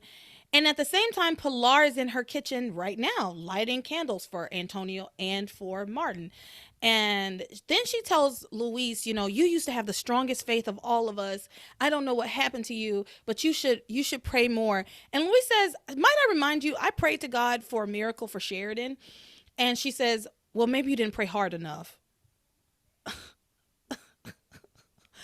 What, Pilar? I'm sorry, y'all. Maybe you didn't pray hard enough. Bitch, did you pray hard enough? I don't see your husband or your long lost son here. Did you pray hard enough? What are you talking about? But anyway, she says that if you truly believe in the power of prayer, miracles really can happen. Miracles happen once in a while. I don't remember. That's the only part of that song I know. I think it was on a commercial. Was it for the Princess Diaries? I think it might have been a commercial for Princess Diaries, like a preview. But anyway, that's the only part of the song I know. Anyway, she tells him miracles can happen if you pray, if you truly believe in the power of prayer. These two then start going back and forth again. There's a lot of like arguing this week. These two start going back and forth again about who could have been on the phone. How could it have been Antonio, but then also Sheridan? Like, that would mean that the two of them are together, but that's impossible. Is it impossible? I mean, you heard basically two ghosts on the phone, right? Like, we don't know if Antonio is dead or alive. And that's what Pilar like makes this weird leap to. Because I heard Antonio and you heard Sheridan, it means they're both dead. And they called you? They're both dead. And they decided to call you on their ghosts, then decided to call you on the phone? Pilar? What? But you know what? As Louise said, stranger things have happened. So, Louise starts thinking, maybe I need to stop getting my hopes up. Maybe Sheridan's never going to come back. I'm never going to see her again. But then later, he comes back to the kitchen and he lights a candle for Sheridan and he kneels down on his knees and he prays to God for a miracle. Please bring Sheridan back. Please bring her back to me. And at the same time as he's praying for a miracle, like I told y'all, Sheridan had just lit a candle and she notices that her candle flame gets bigger. Like it like gets bigger. It grows longer and taller. And then it goes right back to normal. And that's it. That's it for the week for Sheridan and Louise. That's it for the Sheridan and Louise. All right, back to my regularly seated position. We're going to move into, and I needed to sit down for this, honestly. Like I stretched my back good enough, so now I can sit for a little bit. But I have to sit down for this. Teresa, Ethan. No Gwen, just Teresa and Ethan. I want to go ahead and preface this with a trigger warning for anybody who has issues around the thought of abortion. There's a lot of talk about abortion in this. Like the whole episode, all of everything that they talk about is about abortion. If you have, a personal feeling about it, if you have a personal like connection to the story or whatever that causes you to say, you know what, I can't listen to this, perfectly fine. Please turn this off. Please turn this off. Protect yourself. Protect your mind, protect your peace. It's not worth it, because it can be triggering. The way this is spoken about can be very triggering on either side of the aisle, honestly, in my opinion. No matter what side of the issue you stand on, I think that the way that it's treated in Passions can be very triggering. So, if you have, this is your warning, because again, I'm not really going to be pulling any punches in the way that I feel about the way that Passions has treated this issue. Okay. And so, especially if you are conservative, very conservative, not that I imagine there's many super conservative people listening to this podcast, but if you are, you might as well turn this off now. You're not going to like what I got to say. Now, with that said, let's pick up with Ethan and Teresa and what's going on with the two of these people. This disastrous romance. Teresa has just signed her annulment papers from Julian. We seem to believe that that's all done and dead and a wash, right? They go back to Pilar's house to like celebrate and everything. And Ethan tells Teresa how excited he is to have everything put behind them. They have no reason not to get married now. And he wants to get right back into planning a wedding. Y'all don't plan like 3 weddings at this point. Choose one and do it. So they have a lot of conversation around There's no secrets between us anymore. Now we can get married, par for the course. Teresa, I want to say this. Teresa, for all 5 episodes, I don't know if the girl smiled once. She's crying damn near the entire time. Like, she has tears in her eyes or she's full-blown crying nearly the entire time. She tries to pull it together, but she's a mess. And there's only a couple of times where somebody makes mention of it or Ethan notices it and realizes that she's upset.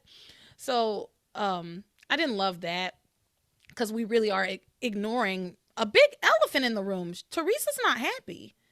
Teresa's not happy. You can see it on her face. So anyway, Teresa is tearfully telling Ethan that she has to tell him something, okay? Oh, she decided she's going to finally tell him because he's saying there's no secrets between us. We can finally get married. She says, I was afraid that I was going to lose you. And then she just comes clean about the whole thing. Now, about being pregnant, being taken advantage of by Julian, they slept together, all of this. Now, I wrote in my notes as she was doing this, I wrote, Teresa comes clean, but this is awfully suspicious to me. Yeah, because it was not real. I know why Passions does it. It's to put us into Teresa or whatever character's mind frame and why they're making the decisions that they're making. But I just can't stand when they try to like dupe me into believing that the secrets are coming out when they're not. So yeah, this is all Teresa's imagination. And of course, in her imagination, she tells Ethan the truth and he flies off the handle. He runs to try to find Julian because he's going to kill Julian. None of it was real. Instead of telling Ethan the truth, she tells Ethan she doesn't want a big wedding because he's talking about like, let's plan the wedding, give you the wedding of your dreams. She says, I don't want a big wedding. It'll take too much time. I want to get married right now. And then so Whitney says to Teresa, Teresa, maybe you should sleep on it. Maybe you'll have a different opinion of this in the morning tomorrow. But Teresa says, no, I'm okay. I want to get married. And you know what? Let's go ice skating. Fine. Teresa's in manic mode. She's just like she's trying to avoid her problems. She's trying to keep Ethan off the trail of that she's pregnant, right? She doesn't want anybody to know, anyone beyond the people who already know, that anything's amiss, right? So she's trying to be her regular upbeat self. But again, I will say the girl didn't look happy all week. Even when she was smiling, it was more of a grimace. So you would think that the man who loves her most in the world would notice that she is acting very peculiar, but he does not. He's like, yes, let's go ice skating. And so then when they go out to the ice skating park, where also this is where the other kids are, where Charity's being turned into an icicle. They go out there. Ethan's talking about wanting to have kids one day and raise them in a warm environment like Teresa was raised in, and very unlike the mansion, which was cold. And he says that he's glad that his kids won't have a drop of Crane blood in them.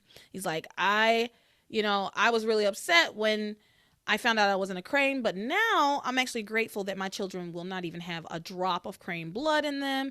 Of course, Teresa, again, the whole time, her face is telling it all, but nobody is paying attention except for Whitney. But Whitney, of course, knows what's going on. So anyway, Ethan and Chad, because Chad's with them, of course. Ethan and Chad go to get them like hot chocolate, I think. Whitney then starts talking to Teresa and tries to convince her to call off the wedding. She's like, you can't get married to Ethan without telling him that you're pregnant with another man's baby.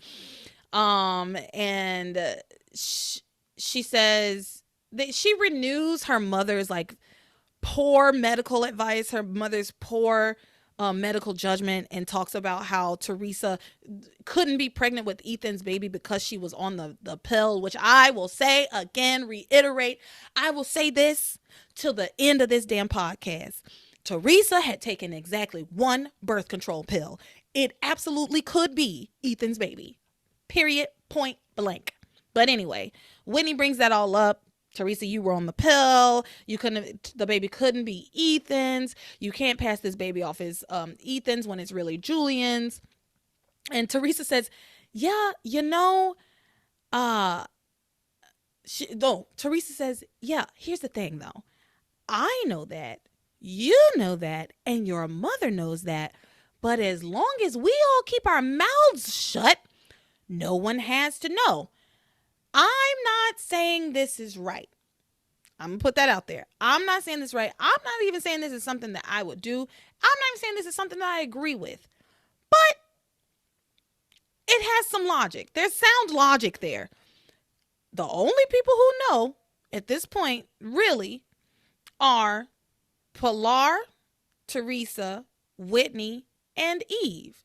Now, Eve can't say anything because she'll lose her fucking license. Okay?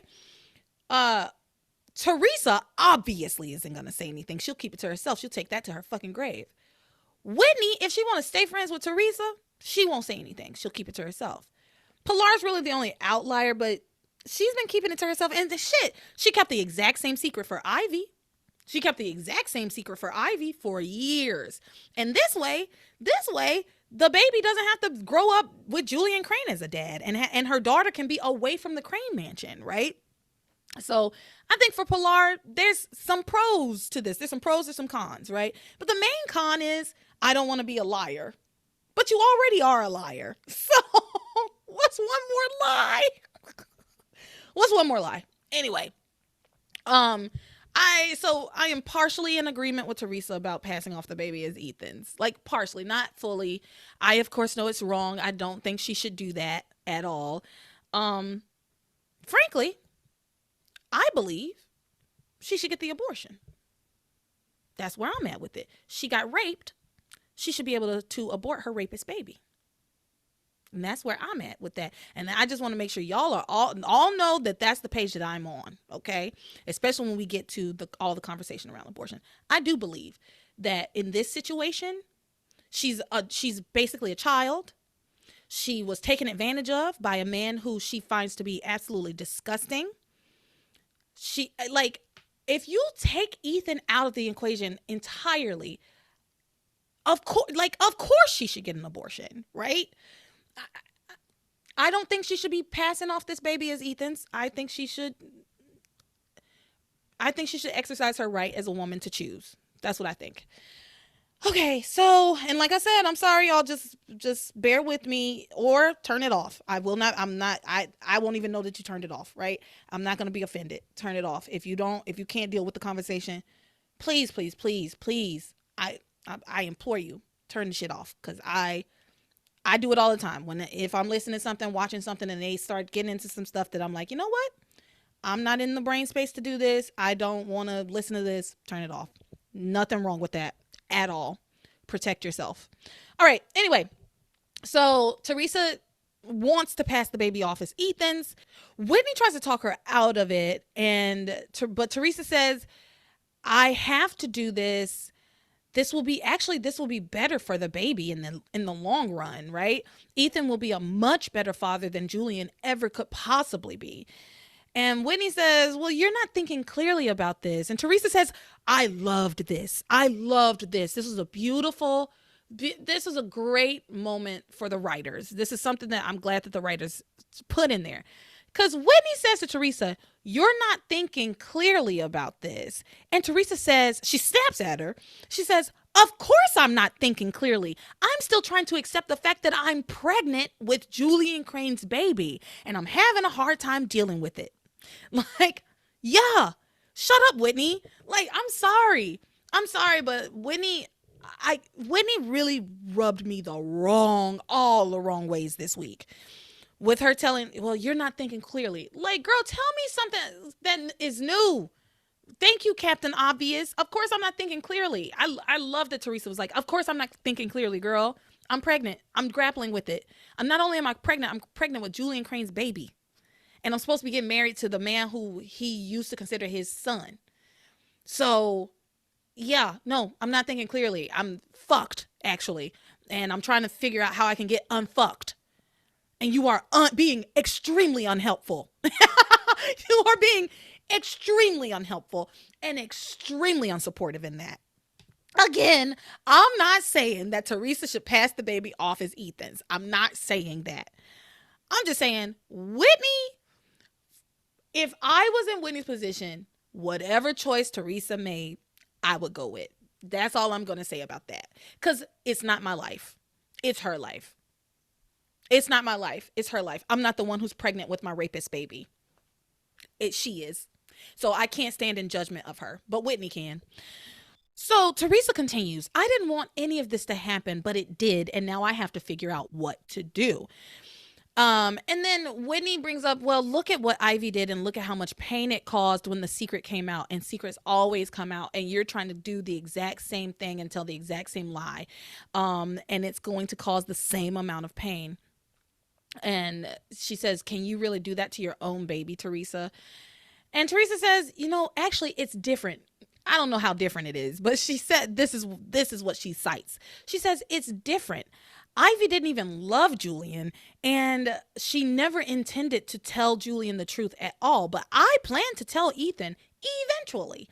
I plan to tell him the truth once we're married and we have some more children, because by then he'll be so much in love with me. He'll be basically trapped. Basically what she's saying, she want to trap him. She says he will want to keep our family together so badly that we'll have a strong marriage and we will work through it.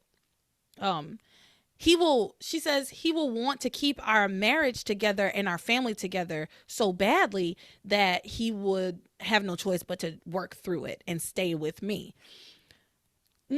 No, Teresa, this is a recipe for divorce. This is a recipe for a custody battle. It's a recipe for a custody battle. My thing is, if you're gonna keep the secret, keep the secret. If you're gonna pass that baby off as Ethan's, pass it off as Ethan's forever. You can never, ever, ever tell anybody that's anybody beyond who already knows. You can never tell Ethan. He will divorce you. I don't care what you think about his principles. He will divorce you and he will take your children from you. I would. I'm gonna be real with y'all. If that happened to me, I'm a woman, so like it would be like basically impossible for somebody to pass off a baby as mine. Like I think I will remember having a baby, but no. If something happened, there's like a switch in the hospital or something, and my husband knew about it and he never told me. We're done. We're finished. We're kaput. And that's not even as bad, I don't think. Well, maybe it's comparable. So anyway, she says, I intend to tell him eventually, and we will have built such a beautiful life. He'll want to fight for it and work through any trouble that we have. You can just work through the trouble now. You can just work through it now. But not for Teresa. She doesn't want to do that. She also brings up the fact that Ethan knew what really happened. She also brings up that if Ethan knew what really happened on the island, i.e. Julian taking advantage of her, then Ethan would spend the rest of his life in jail for killing Julian. They just renew that over and over and over and over again. I'm sick of it myself. I don't think, you know what? Y'all already know what I think about it, but I just don't love this narrative that these men simply cannot keep themselves from murdering. They simply cannot keep themselves from murdering when they get some bad news. Like, Ethan's a lawyer. He should be able to control himself. So then Whitney comes up with like this idea, right? So we can keep Julian out of harm's way and by extension keep Ethan from going to jail by telling Julian, giving him a warning that you're going to tell Ethan the truth and that Julian needs to get out of town so that Ethan and Louise, neither of them will be able to get their hands on him or be able to find him. And Teresa says, no, if Julian knew that I was pregnant, he would take my baby and raise it to be as evil and ruthless as the rest of the Cranes. Do you want me to lose Ethan and my baby? It's a fair assessment. If she told Julian the truth, I don't think he would go along with her passing the baby off as Ethan's. I just don't think he would do that. I do, however, think he would pay for an abortion. I do think he would do that. But he also wants Teresa to be his wife. So he might just use that to his advantage to like trap her. I could see him doing that too. I could see him doing that. I actually could see him doing that more so than the abortion. Yeah. Okay. Anyway, um, Whitney says to Teresa after Teresa says, we can't tell Julian either because that creates a whole host of other problems. Whitney says, well, there must be another way. There must be another way, Teresa. And Teresa says, there is another way. I can have an abortion. And Teresa starts to struggle with this possibility that she might have to have an abortion. Whitney is like, no, Teresa, no. I mean, it is an option. And on the one hand, kudos to Passions for even bringing it up in the first place, right? Because there's a lot of shows that would not have even touched the subject. That is the one and only kudos I'm going to give to them about this, how they handle this abortion issue. It is the only time I'm going to say, you know what? Because I will say, at least they brought it up as an option, right? Teresa thinks it's an option, and it is an option. So she says she could have an abortion. It is at this point that the boys come back with the hot chocolate. Teresa's like crying, and Ethan thinks that she's worried about getting fat. Oh my God. Teresa's crying. And he's like, oh, you're worried. I know what you're worried about.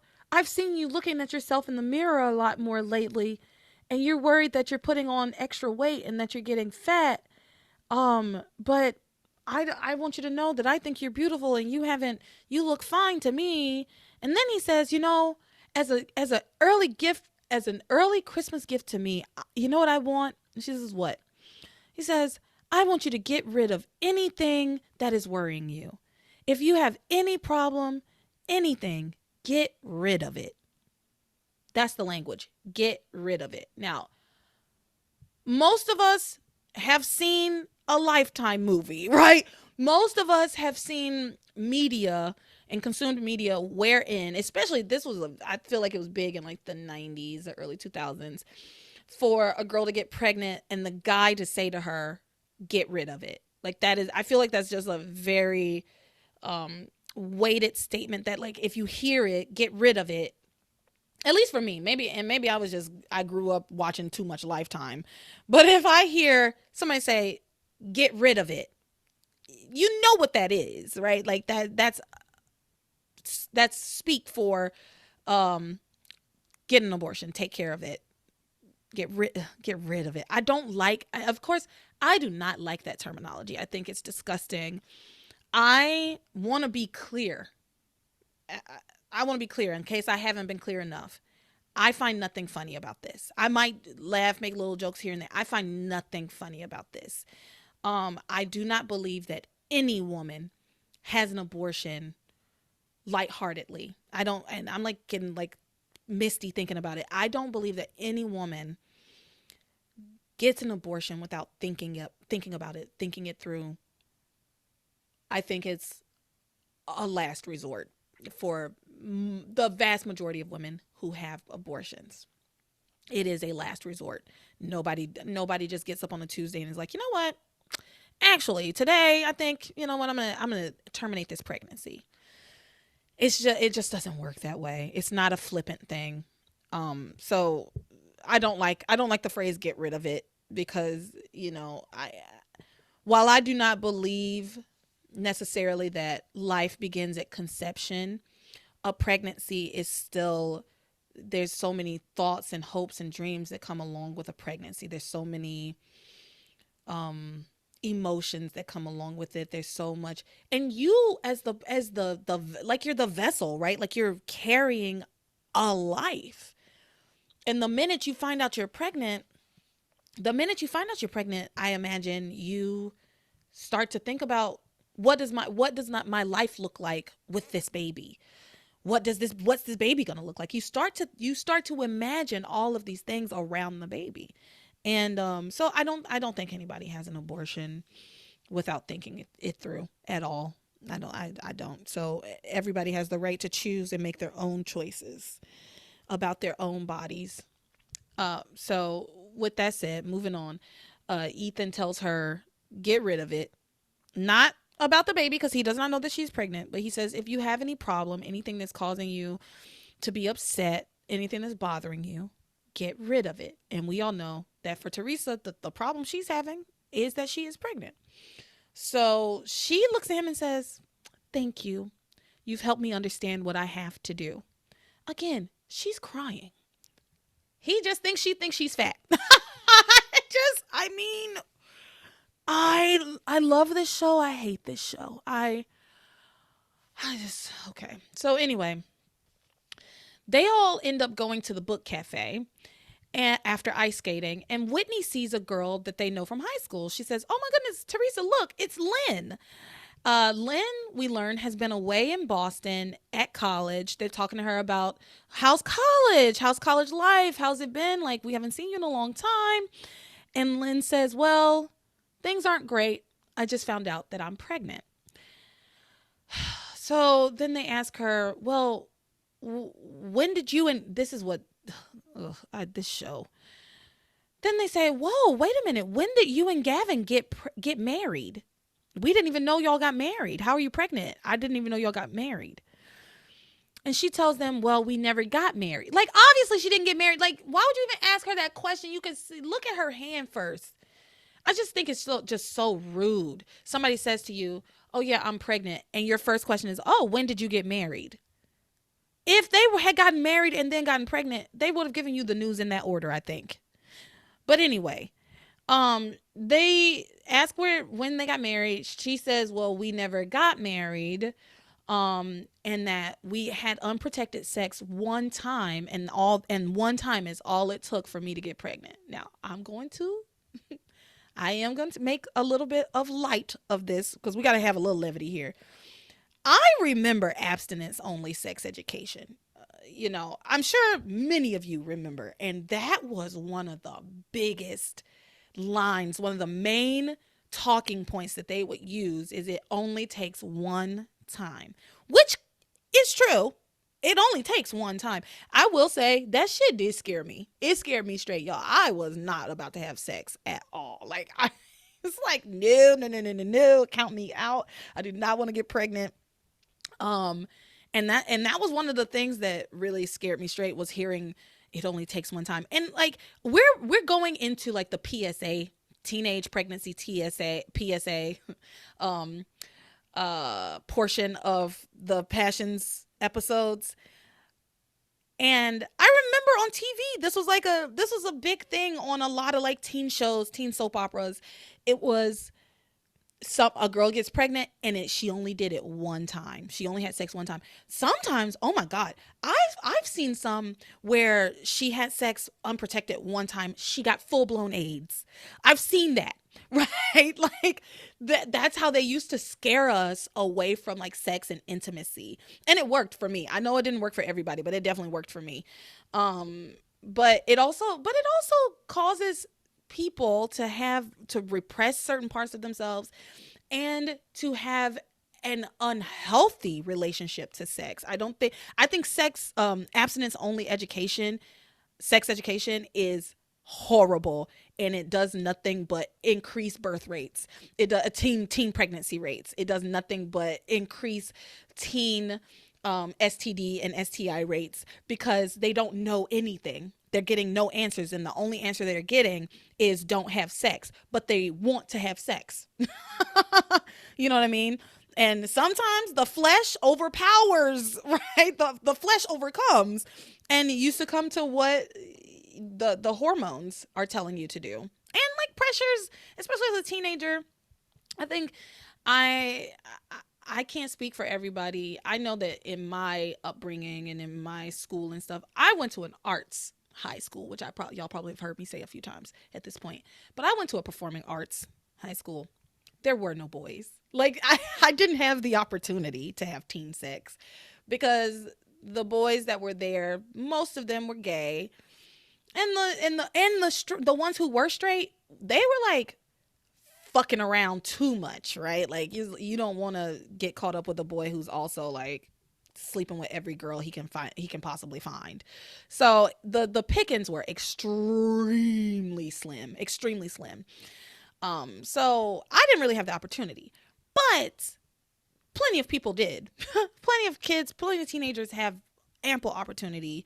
They have plenty to choose from, and abstinence only, sex education only keeps them ignorant to the truth.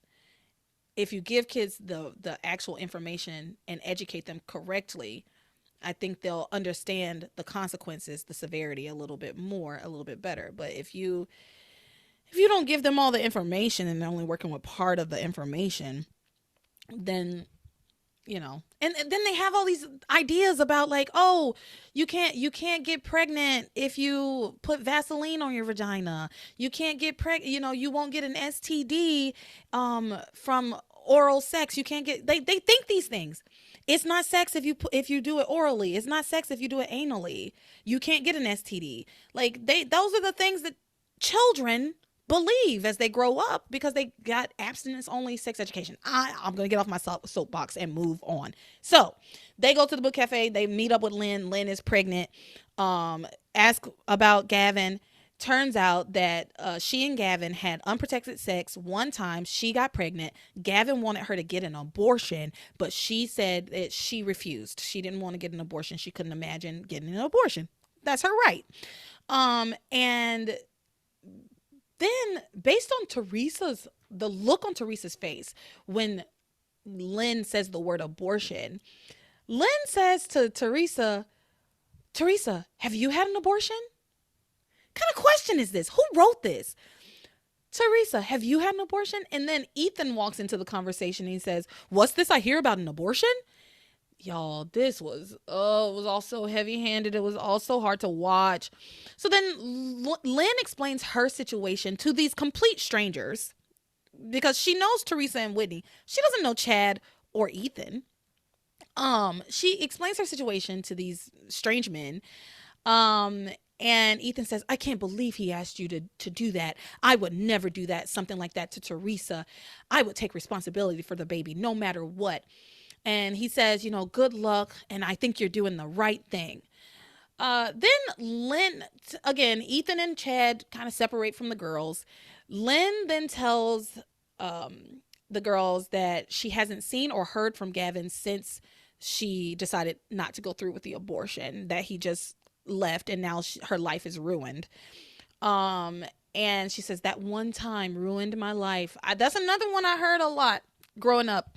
One time ruined my life. It's scary. It's scary stuff. It scared me. I'm gonna be honest. It worked on me. As a 35-year-old watching this, it's corny and cheesy. But when I was like, I think I was watching this at like 12 and 13. Yeah, it's working. The propaganda is working. The campaign works. So she says, the one time ruined my life. She says that she regrets not having the abortion because then Gavin would still be with her. So she regrets not having the abortion for all the wrong reasons, right? Like, he sucks. You don't want to be with him, baby or no baby. He's terrible. It's actually a good thing that you found out that he's so fucking heinous. I mean, for me, that would make me want to get the abortion even more. You know what? I'm getting at this point. I mean, now you're gonna be a single mother again. You have to weigh the consequences of it, right? Like I think morally she doesn't want to get an abortion. Actually, I know morally she doesn't want to get an abortion. That's everybody in this show. It's like morally they are against abortion. And however, if I'm pregnant with the man's baby, he abandons me. Do I want to have this baby? Like, he abandons me because I won't have the abortion. Do I really want to have the baby? Again, it's all very complicated. I feel this is weird. This is a weird conversation. It's especially a weird conversation to have by myself. This is a weird conversation to have by myself. Sorry, y'all. I will have a co-host next week. Because this is a tough thing to navigate alone. So anyway, she wants to get she doesn't want to get an abortion, but she regrets not having the abortion for all the wrong reasons, saying that if she had gotten it, she and Gavin would still be together. But again, girl, he sounds pretty fucking heinous. I mean, so maybe you don't want to be with him anyway, regardless, baby or no baby. So anyway, it's at this point Teresa takes Lynn as a cautionary tale, basically. Because Teresa's whole thing is not about it's not about the baby, it's not about the pregnancy. It's about losing Ethan. Her worry, her concern is about if Ethan will continue to want to be with her once he finds out that she is pregnant with Julian's baby. So she takes this as a cautionary tale, considering that Gavin left this girl because she didn't have the abortion. And instead of having a conversation with Ethan about the whole thing, she takes it into her own hands. She calls information to get the number to the Harmony Women's Clinic. And she writes down on her little notepad the number and she labels it as abortion clinic. Why would you do that if you're trying to have a secret abortion? Why would you do that? Just write down the number. You know what it is. You know what it is. Oh, God. So she writes down that the number and abortion clinic. Then Whitney finds Teresa about to call the abortion clinic, or she's calling to make an appointment. And Whitney tries to convince Teresa that she can't get an abortion. Again, it's all very heavy-handed on the pro-life side of the spectrum. This is all it's very pro-life talking points from here on out. Well, from before and on out. Since we started talking about it, it's been pro-life talking points. Whitney tries to convince her, like, you can't have an abortion. You'll regret it for the rest of your life. She says, you can't make this life-changing decision out of confusion and fear. And she says, and think about your baby. What about your baby? Teresa says, ever since I've been pregnant, since I found out I was pregnant a few hours ago, keep that in mind, y'all. Teresa just found out she's pregnant. Today. Earlier in the day, she found out she was pregnant. She's having to make a lot of choices very quickly. And as she already said, she's not necessarily thinking clearly or straight. But we got to give the girl some grace. Everybody, we have to give the girl some grace. She just found out she's pregnant with her rapist's baby. And I know they do not frame Julian as a rapist. I know they do not. I know they don't. That's my framing of it. That is my framing of it. But she thinks of him as a vile human being that she would never go near. She would never let touch her. He took advantage of her while she was drunk. What else do you call that? He had sex with her while she was drunk. What else do you call that? He got her drunk on purpose. I saw a comment on a YouTube video. I think it was on one of the episodes that I was watching where somebody was talking about Teresa knew what she was doing. Nobody made her drink the alcohol. She did this all on purpose. Are y'all dumb? Are you dumb? Did you watch the episodes or not? Because from my perspective, Teresa went to talk to Julian about reinstating Ethan as a crane. Julian told her he would not talk to her unless she was drinking with him.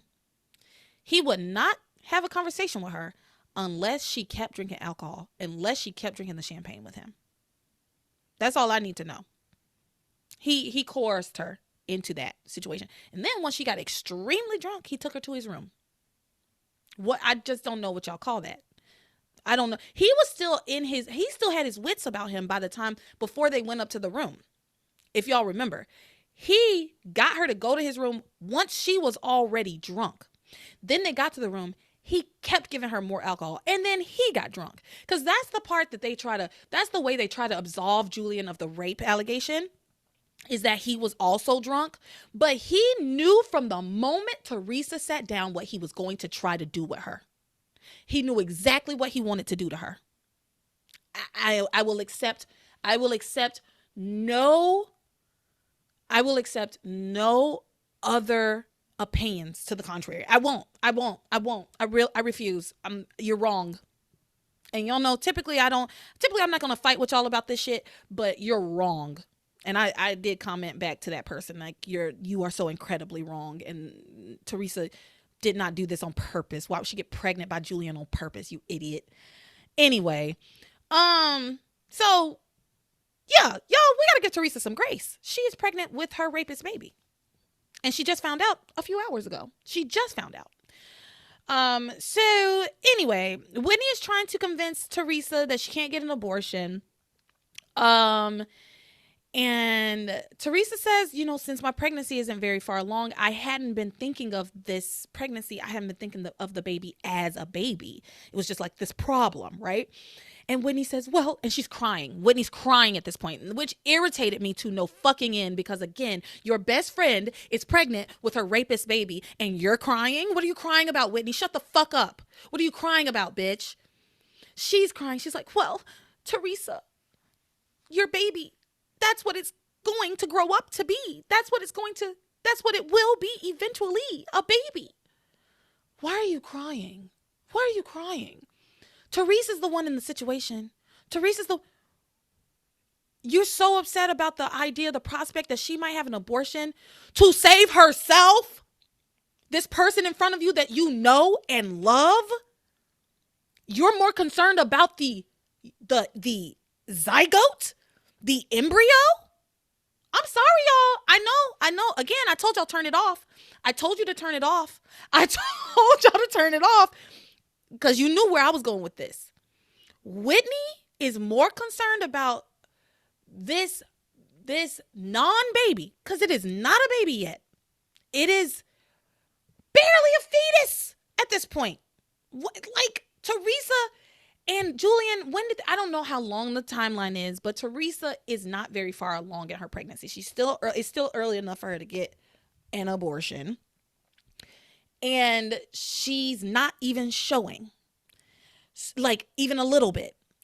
So it cannot be that far along. I want to be clear. I do have misgivings about, because it's such a delicate situation, right? It can be such a volatile, and highly emotional conversation to have with people, but it's not a baby. It's not a baby, and you can't tell people it's a baby to make them feel some type of way about aborting a fetus of their rapist. You just can't do that. Anyway, I'm going to go on. I'm almost done, y'all. I'm so close to being finished with this. She said, Whitney's crying. She says, well, you have that baby. It plans on becoming a baby. Okay, so it's not a baby yet. It plans on becoming a baby. It can't plan shit. It doesn't have a brain. It's not a baby yet. Let her get her abortion. So, I'm sorry. Whitney just is not doing it for me at all. Anyway, Whitney cries, then Teresa cries. They both cry together. This is it's very emotional. My heart broke for Teresa. My heart continues to break for Teresa. It really does. I can't imagine being in a situation like this. And again, she found out she was pregnant today, a few hours ago. And she's managing to keep it together the best she can. Whitney is not helping the situation at all. So then Teresa says to Whitney, if I can't pass the baby off as Ethan's, then I don't know what else to do, Whitney. Fair enough. If you won't let me pass the baby off as Ethan's, which I've already said I don't agree with. I don't think she should do that. But here are her choices. She can pass the baby off as Ethan's. She can get an abortion. She can tell the truth. Now, I'm sure we all sitting in our living rooms, sitting at home on our comfy couches, not pregnant at all, can say, it's easy for us to say, she should tell the truth. It's easy for us to say that. It's easy for me to say, Teresa should really just tell the truth. She should just get it over with, tell the truth. And while I do believe that, like while I do kind of believe that that actually would be the smartest course of action, and actually would be the easiest course of action for her, it really would be.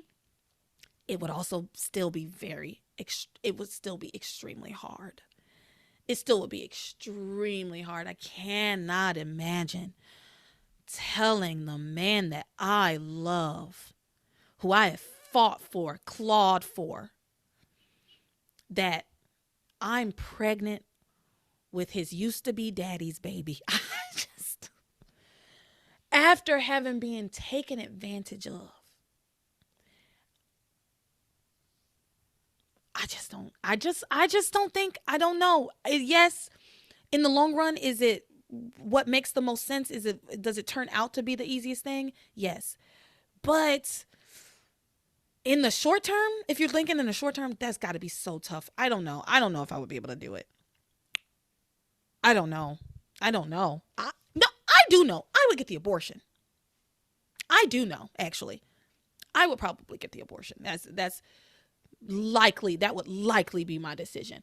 As a matter of fact, I'd probably do both. I'd probably tell the truth and tell him, I know this is against like our morals and our values, but I would really appreciate it if you would support me in terminating this pregnancy, because I don't think I want to carry this baby, you know?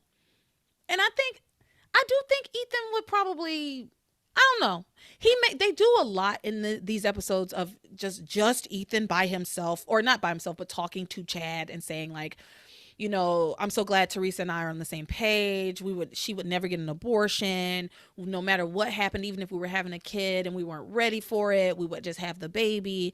But yeah, but that's if you and her were having a baby together, right?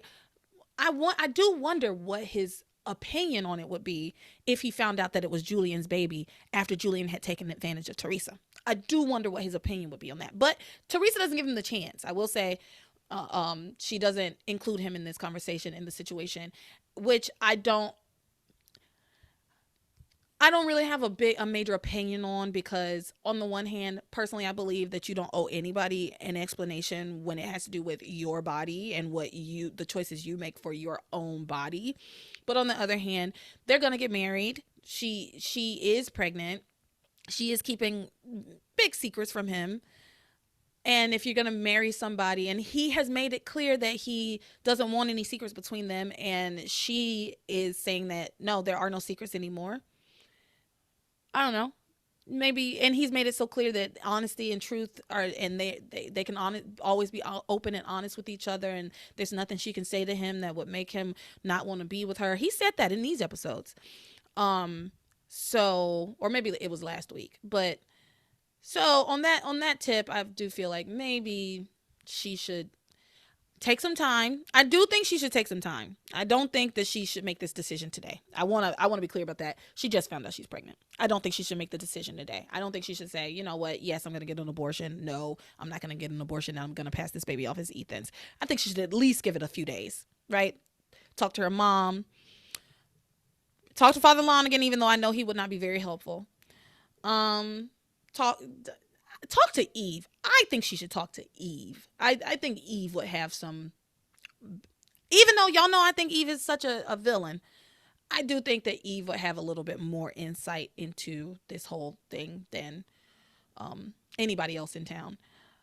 We'll see though, because I imagine this will come up between her and Eve again soon, I think. So we'll see what Eve has to say. She probably is not. She's probably going to prove me wrong and say some dumb shit. She's probably going to prove me wrong and say some dumb shit. Anyway, Teresa says, you know, I don't know what else to do if you won't let me pass off this baby as Ethan's. And Teresa calls the women's clinic to make an appointment, and Whitney tells her, you're making the biggest mistake of your life. And Teresa says, that's easy for you to say. You're not the one pregnant by the most horrible man in the world. Yep. And Whitney says, so what if it's Julian's baby? She gets like mad. She's like, so what if it's Julian's baby?